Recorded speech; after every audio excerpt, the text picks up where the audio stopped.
Please join with me in giving a very warm Parker County welcome to Sandra Crawford.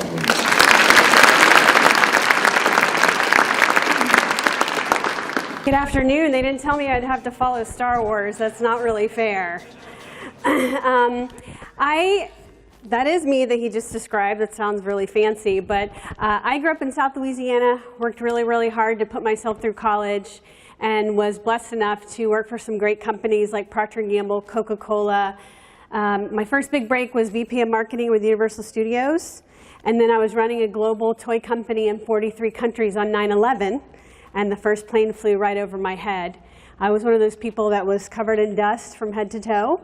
And up to that point in my life, it had been all about success and how many job titles I could conquer and how many digits I could have on my paycheck. And on that day, the Lord really used it to change the trajectory of my career. And I had been no pets, no plants, no boys up until that point. So I was single and traveling the world. But after 9/11, within a year, I was dating my now husband. I have 3 beautiful children. I am a cancer survivor and have had just some incredible experiences here in the Dallas-Fort Worth area. But about 6 years ago, when I was pregnant with my 3rd child at 44 years old, yes, I know, I'm 50 with a 6-year-old, woo! I'm tired just standing here. But when I was pregnant with my third baby, I have a real passion for research and information, and I worked for these giant companies the first half of my career, and I literally at one point had like a $100 million research budget. And so I'm really passionate about that level of research for small to medium-sized businesses. And so what I've been able to do over the last few years is still have that level of research and offer it to companies your size through my own consulting practice that I run in addition to being a mom of 3 young children. So I tell people I still work 70 hours, but they're the 70 hours I choose. So I'm sure a lot of you have that schedule. So whether you're a realtor, a cafe owner, a financial planner, or a school, what I have to say today is definitely applies to you. Sound good? Okay, let's take it away. Oh my, that's my chubby picture. So Sam, let's hit it. Who are millennials? Who in here is under 35 years old? Raise it high, I want to see it. All right, millennials. Now, those of you that aren't millennials, I bet you've heard all these things people say. Oh, they're terrible employees. They don't want to work hard. They just want to be on social media. They want to travel all the time. I'm sure you've heard some of those stereotypes. What I'm here to do today is share with you some things about this new generation. And by the way, they're the largest living generation right now and the largest consumer base. So we better figure them out. Can I get a yes on that one? So we got to figure them out. So what we're going to look at today, they were born between 1980 and 2000. They are between 14 and 34 years old, are officially the millennials. They have grown up with technology in their hand. They are the most educated generation ever in America and the most debt-ridden generation in America ever. And those two go hand in hand, you might note, because they come out of college with $120,000 worth of student loans.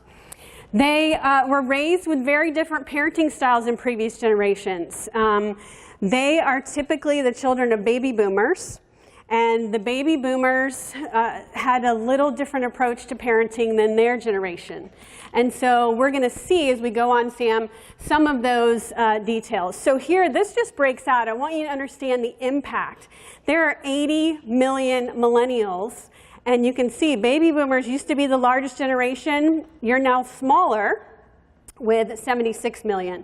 So these people are our consumers. They are the ones buying houses. They are the ones doing financial planning. They're the ones eating out. We have to master this generation to grow our businesses. So as we go on, we're going to look at the consumer base. So this is in terms of spending. They are the largest spending group also. Because some people say, well, yeah, there's a lot of them, but they don't have any money. They don't care if they have the money, they spend it. 36% of consumer spending. They're the largest part of the workforce. They make up 67% of today's workforce in America. So again, we have to figure them out. Even if our business caters to a different generation, they're probably going to be our employee pool, if not today, any day now. So this is a really important group for us to understand. They are what I call the first global generation. You know, I grew up in South Louisiana in a tiny little, literally one stoplight town. I know that's such a, you know, cliche, but literally one stoplight town. I was lucky if I went to New Orleans, right? Much less another area or another country. These millennials have grown up with much more of an awareness of the entire world. Many of them travel the world. They go on exotic vacations. My employees go to Vietnam on their vacations and South Sudan and places like that. Places where you have to get shots. That's what I always say. If I have to get a shot to go there, I think I'm going to stay home. But these guys, they travel. So the way to think about it, there's two, because that's a big group, right, 14 to 34. The older millennials live life, and they're all about experiences. They want to go places. They want to have entertainment. They want to eat different foods. They want to see things. They want to experience life in the world. Yeah, I'm sorry, that's the younger millennials. The older millennials want to have an impact on the culture. So a lot of these guys are extremely active in politics and other local community things. And it's not about, you know, I was Gen X. I'm right on the cusp. I'm a baby boomer Gen Xer because I just turned 50. And my generation was all about getting ahead. Right? I grew up, I had to make straight A's, I had to go to college, I had to get a job. It was like, go, go, go, what can you accomplish? Baby boomers coming out of World War II, you were all about creating a culture and creating homes and jobs and businesses, right? So then us spoiled Gen Xers came after and we were all about us. These millennials are all about an impact on the world. So they're not motivated as consumers the way that all other people are. So the previous generations were all about justice, integrity, family, practicality, and duty, a huge sense of patriotism, a huge sense of faith. The millennials are about personal happiness, personal passion, diversity. They're all about sharing their experiences with the world. Some of these stats you're going to see are astounding.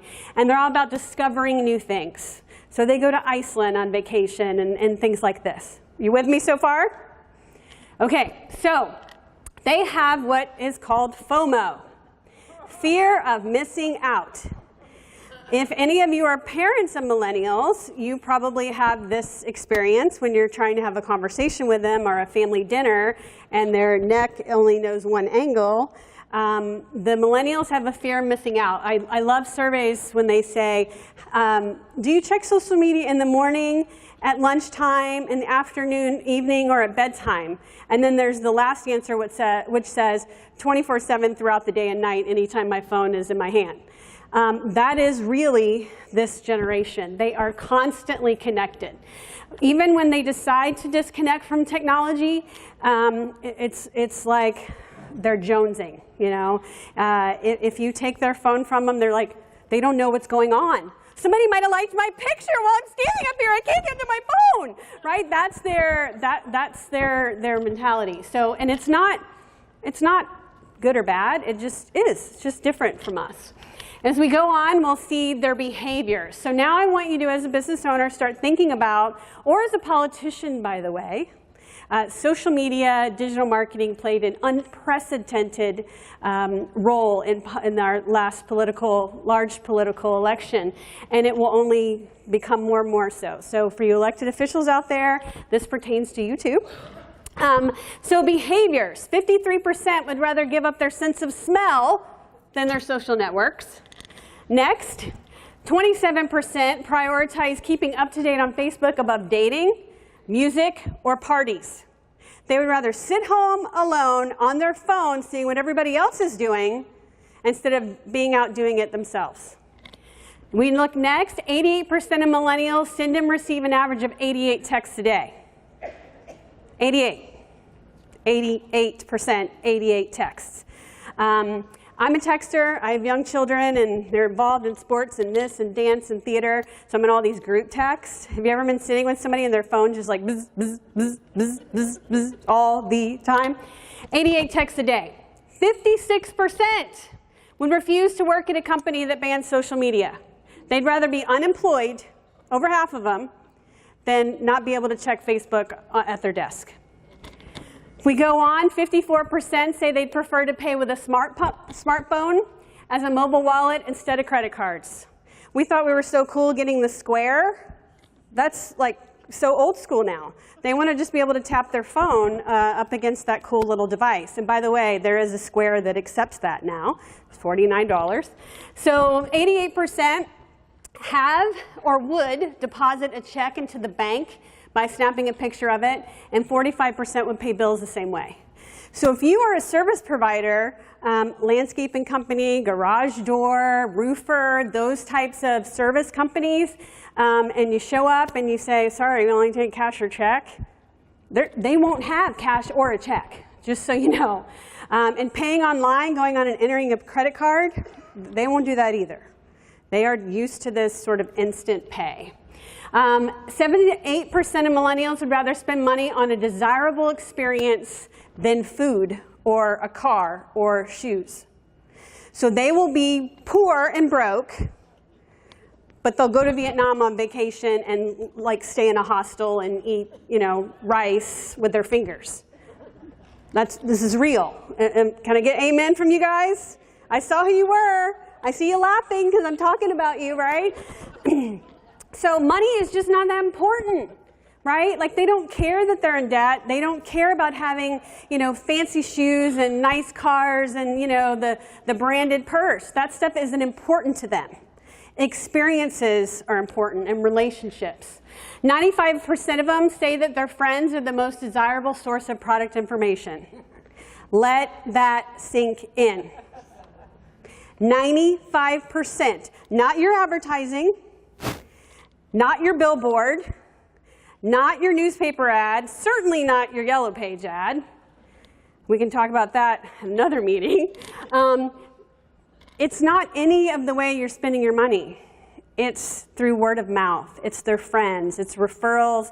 It's somebody sharing it on their Facebook page. It's somebody retweeting it.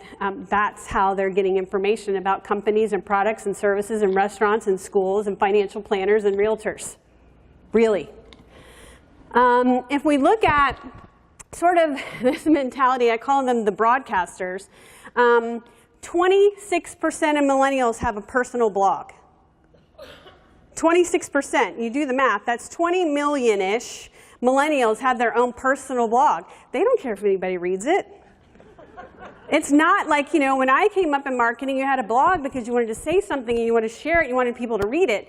These people just love broadcasting what they're doing and the experiences that they're having. 28% of them have their own website, no matter what they do. Doesn't matter. They have their own website. They own the technology, they know it, and they use it. And 66% of them have uploaded some type of content to the web. If we go on then, we start saying, how is social media impacting? Well, 63% of them stay updated about brands through social networks. So if you are a business and you're not on Facebook, Instagram, Google Plus, and Twitter, we need to talk. In fact, there's a guide on your table that we'll talk about in a minute. This is the way they're communicating. It's the water cooler, okay?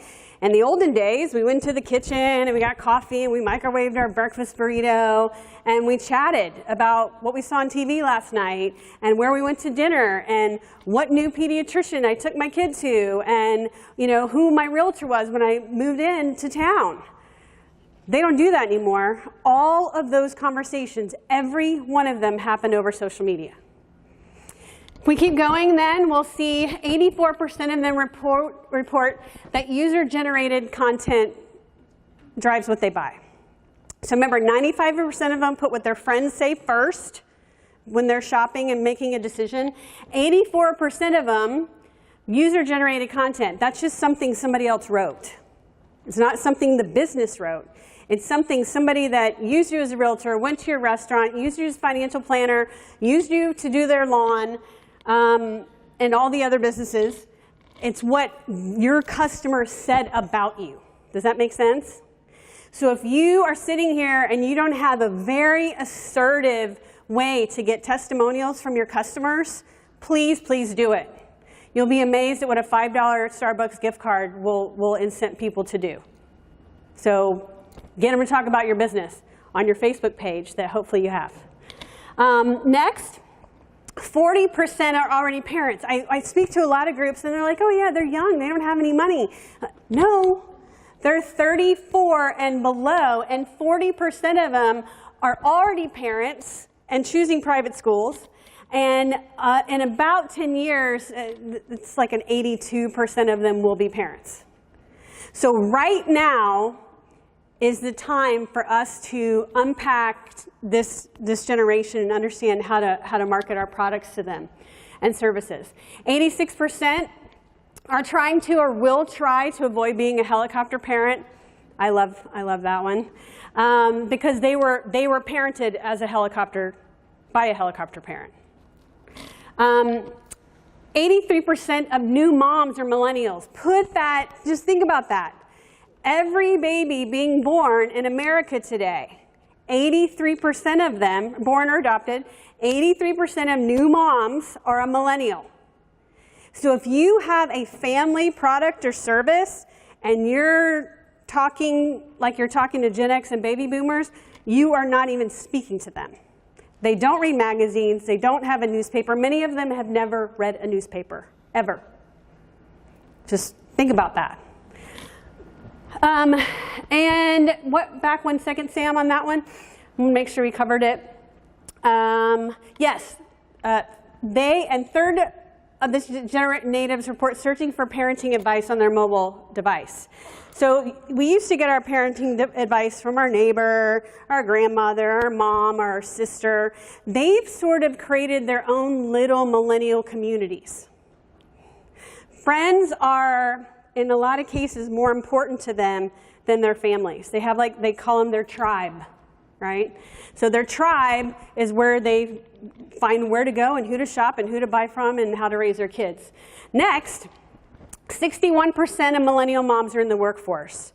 So if you're a private school or a business that is catering specifically to parents, you need to understand this is the first generation where we're approaching 2/3 of families being double income households. And why is that? Because they have a lot of debt, because they aren't as driven about making more and more money and getting more and more promotions. So they're working in nonprofits and they're doing startups and they have lower paying jobs. So both of them have to work to survive.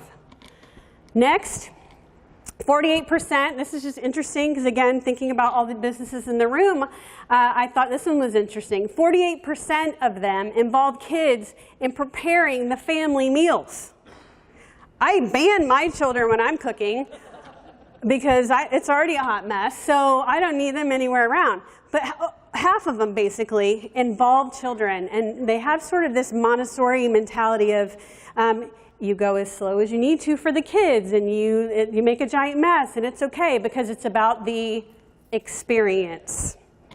Next, 85% of millennial parents say their children influence their purchase decision. 85%. And I'm not just talking about the Cheetos in the grocery store. They take them to the dealership to buy a car. I presented this to some auto dealer owners, and they were like, oh my goodness, yes. We thought it's because they couldn't afford a babysitter, but they let the kid get in. The kid crawls all around. They're like, oh, I have 4 cup holders back here. Look, my PlayStation screen will work, blah, whatever. They let their kids have input into major decisions. I have millennial parents who won't buy a house and let their kids gone in there and roll down the stairs. I mean, it's all about the experience and everybody being on the same page.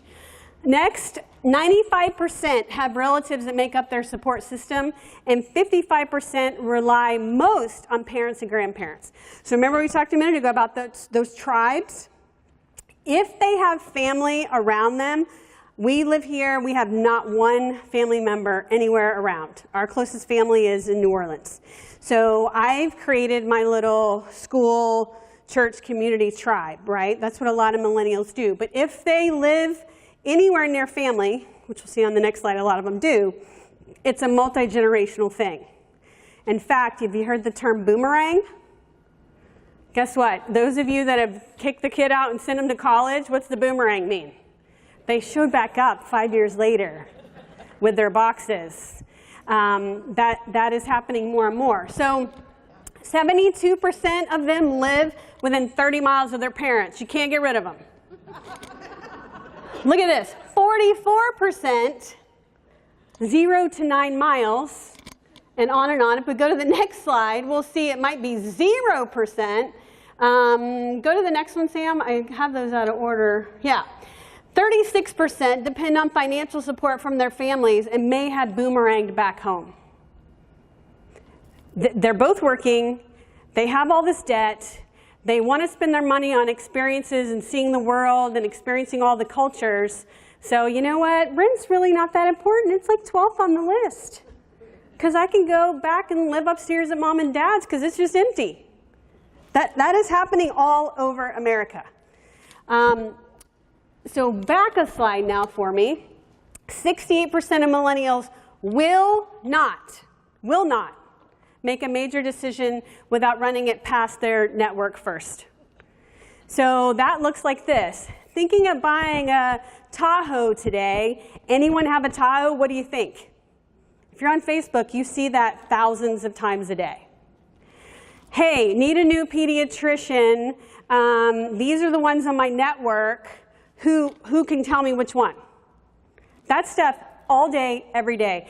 I love it when I go to clients, they go, well, I'm not on social media. You're on social media, you're just not having any control over what's been saying about your business. You're all over social media because everybody else is talking about you.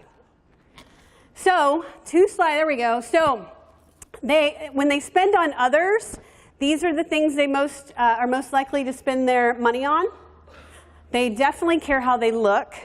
So they'll be broke, be in debt, be living with grandma in the basement, but they're going to look good.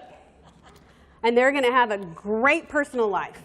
If we look at what they spend on themselves, same trend, apparel and health and beauty.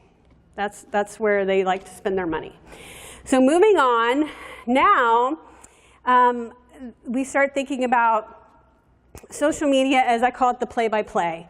So people go to your restaurant, they use your business, whatever it might be, your school. 93% of millennials are going to go on their social media and tell people about it. 93%. Not 1 out of 10. 9.3 out of 10 of them are going to talk about you and the experience they had with you on their social network. It's scary, but you have the opportunity to turn them into your best salesperson ever. And that's how I want you to see it. So, what are they talking about, right? So, the percent of them sharing parenthood experiences, almost 90% word of mouth, 67.5% are doing, oh, that's a typo, SMS, blogs, and forums. You can see it goes on down the line. They are telling everybody about how they're raising their kids and where they're taking them and what they're buying them and what they're feeding them and their homemade baby food and their cloth diapers and all of those things. For real. Next, 50% are more likely to buy a brand because they support a cause. They're extremely motivated by cause marketing. So if your business, your service has a cause that you support, blast it. Blast it out. That's important to them. If it comes to a tie, or even if you're kind of a little behind your competitor, but you're standing for a cause, that will push you over the top for them. It's very important. So here's the breakdown. If you look at baby boomers and Gen X, which most of us in the room are, and then our handful of millennials, you start looking at the difference. I'm politically independent. That means not affiliated with one of the two major parties. 37% to 39% to 50% now millennials. I'm religious, 55, down to 52, down to 36%. I am patriotic, this one's heartbreaking, 75, 64, 48. They're much more about global, they're much more about experiences, and they don't like being in the sort of the popular group. They don't like groupthink. They're, you know, you've heard that sheep mentality where everybody else is doing it, I'll do it. They're anti-sheep mentality. They want to go on the road less traveled. 60% of them are engaged in rating products and services. I have millennial employees. They live their life on Yelp. If you're not on Yelp, please get on Yelp. And again, if you think, well, I'm not on Yelp, yes, you are, because they can rate you and talk about you without you even having created your profile. I had one sweet business owner, he's like a $50 million revenue. He's like, oh, I don't do any of that stuff. And I'm like, well, let's just sit right down here at the computer. I pulled him up on Yelp, I pulled him up on Facebook, I pulled him up on Google+, I pulled him up on Google Search, and he was like, he was shocked. You are online, you are on Yelp, you're all these places, you're just not controlling the message. And so that's the sense of urgency I want you to have. So that's a lot of information, Sandra, great. Now maybe you'll understand your children and grandchildren a little more. But now why does this matter to you as a business owner? So before, baby boomers surprised marketers in the 1970s. In the 1970s, you might remember the companies like Procter & Gamble, Kimberly-Clark, there was a huge sort of interruption when that baby boomer group became the largest consumer group because they were very different from their previous generation. This is absolutely the time right now for us to decipher this generation because they're already more than the baby boomers.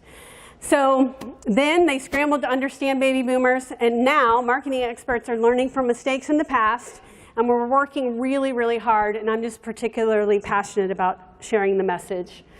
And so this generation is the most educated and is most technologically advanced. Okay? That shouldn't scare us. We just have to meet them where they already are. Does that make sense? So next, I will tell you all the data, and I can show you reams. I spent over time, this is about $100,000 worth of research and like white papers this thick that I am jamming packed into what I hope is 25-ish minutes. So 2018 is the year. There are already now more of them. They're already spending more. In 2018, they will be the generation to be reckoned with. The other two generations will not even be close. So in terms of next, we can look at their critical mass. They're early adopters, by the way, because they're all about experience and not following everybody else, right? So if you have a new business, go after the millennials first. Because if no one else has heard about you, that will actually attract them, believe it or not. Does that make sense? And I know that sounds like sort of backwards. But if you're new and different, they'll see that as special. So go after them first, and then they'll tell all their friends. They rely on a network, so you have to be part of their network. That's the bottom line. I know a lot of people say, well, social media takes so much time, da-da-da-da. It can, but it doesn't have to be that hard. And what I want you to know is I could sit with any of you, and I bet you 90% of you are already being talked about on Yelp, Facebook, and Twitter, and you don't even know it. So go out there and do some searches. So just a couple quick things on what to do. So next, they see all things in one big place. Like in the olden world of marketing, we had print advertising, we had billboards, we had in-home, we had out-of-home. There were all these buckets. They just see one big giant message. They see it on Facebook, and then they Google it, and then somebody talks about it, and then they see a picture on Instagram, and then they might drive by you, right? And then someone might share their experience, and then they might see a review. Because they consume so much digital information, I mean, reams of digital information they're consuming every single day, it's like a sort of a cumulative effect. They're going to see and hear about you all these different places. So it's one big bucket to engage them. Now, customer service. Let's talk about customer service, because if we have customers, we have to service them. Sometimes it's this big and sometimes it's a lot. My last client that we redid their entire consumer integration, they had a phone number and you had to call and talk to a person. Okay, that's great. Some people want to talk to people. They do not. They'll text before calling and they expect you to do the same. So by simply having on your business card and on your website and on your Facebook page, text for an appointment, text to know more, text with questions, and you better be ready to answer those questions. But SMS texting can be a huge benefit in dealing with your customers. And it reduces costs because you don't have to have as many people answering the phone, by the way. But you sure better have a bunch of other millennials answering their questions when they're texting. Voicemail, they won't leave a voicemail. And they get them and they don't even check them, right? I was looking the other day at somebody's phone and they literally had like I swear it was like 54 unheard voice messages. And I was like, well, that's why your phone's full. You're not listening and deleting your voicemail. She's like, oh, I forgot that was even on there. Because they text. And then you read the text when you can. It's not like a voicemail you leave and you have to listen to. So if you're calling your customers and you're leaving them messages and not hearing back from them, that's why. Odds are the phone number they've given you is their mobile number. So feel free to go ahead and call it, but also follow it up with a text. It will make a huge impact. Availability is huge. They live in a 24/7 world. A lot of them are, working out of the home and they're doing sort of non-traditional hours. And so they might find your school on a Google search at 2 in the morning. Well, guess what they want at 2 in the morning? They want answers. They want information. They live in an immediate world. So whatever it is, realtor, whatever the business is, they need to be able to find information when they want it. And if you're not available, they want to at least be able to say, hey, I'm here. Can you give me some information? And you need to get back with them. So you see loyalty. If you communicate with them well, they will become a loyal, raving fan of your business. So they're okay if you say, hey, these are the only hours we're going to talk to you. But give them some alternative. Email at the least. Okay? What to provide? They want a company, a service, a brand that is mobile conscious. So your website needs to be optimized for a mobile device because 74% of internet browsing in America is done on a smartphone. And it's going to be 90, I think, within 18 months. So the old desktop computer looking for something, oh, I'll do that when I get back to the office. No, I'll do it right now on my smartphone. They want a socially conscious company. We talked about that. Global, caring about community, a cause. And they want a collaborative marketplace. What I mean by that is sort of they want to see you everywhere they are. If that makes sense. Next, the use of technology. We touched on this. Phone calls can be just as meaningful as in-person get-togethers, right? If your business typically requires a face-to-face, you don't really need to do that as much with millennials. They're real quick. They'll knock it out on the phone. If you're used to talking to your clients, you can knock it out on a text. Does that make sense? It's kind of once removed. Retweets on Twitter or likes on Instagram or Facebook can be just as relevant as an email for them because they care what other people think. Text can carry the weight of a phone call, sometimes even more because they won't listen to your message. Emoticons and emojis. I know you probably have grandkids who send you text message and you're like, I don't even know what this says because it has letters and pictures. That's how they talk to each other. And if you can begin to speak to them like they're speaking, they're going to hear you better. Marketing. Educate, educate, educate. They want information. They're 24/7. They're all about content. They want information. You need to have FAQs on your website because I tell my clients, they won't come to you to check you out until they've checked out all the free digital information they can. So, I've worked with a business, they're like, our traffic is so far down, but our business is up. I said, well, yeah, because millennials digest and check you out online and read reviews and websites and what everybody else says, and then they come to you. They don't come to you to screen you out. Does that make sense? A lot of times they've made the decision before you ever even see or meet them or hear from them, which is scary, because if you're not controlling the message they're seeing, then you might not ever hear from them. So get social, be unique, be special, be their friend, be mobile friendly. You know, spend money, but spend it wisely. I love working for myself because I can say things like, please don't be spending money in Yellow Pages and newspaper advertising unless you're a home service provider, and then do the tiniest Yellow Page ad that you can. You can do more with a $5 boost on Facebook than you can with a $500 ad in any magazine or newspaper. That's a fact. I have research and data across many industries to prove that. And boosting on Facebook takes like 3 clicks.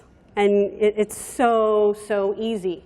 Don't oversimplify. Don't go, oh, they don't have any money and they don't want to work hard. I hear people do that all the time. I'm like, let me just tell you, they're spending more money than any other generation.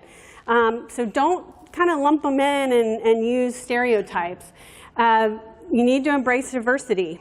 Even if they are not a diverse family, they are very aware of race and gender and color, because they've grown up in that global world. And so if you go to your website and everybody looks the same, they're going to notice that, where prior generations, it wouldn't even occur to them. So that's something to be sensitive to. Participate, you know, participate in the communication, participate in the community. They're big on community events and the Oktoberfest and all those types of things. Don't cut corners on the experience. They want a white glove experience, because the experience a lot of times is just as important as the product to them, and you have to be using technology. I think we're wrapping it up here.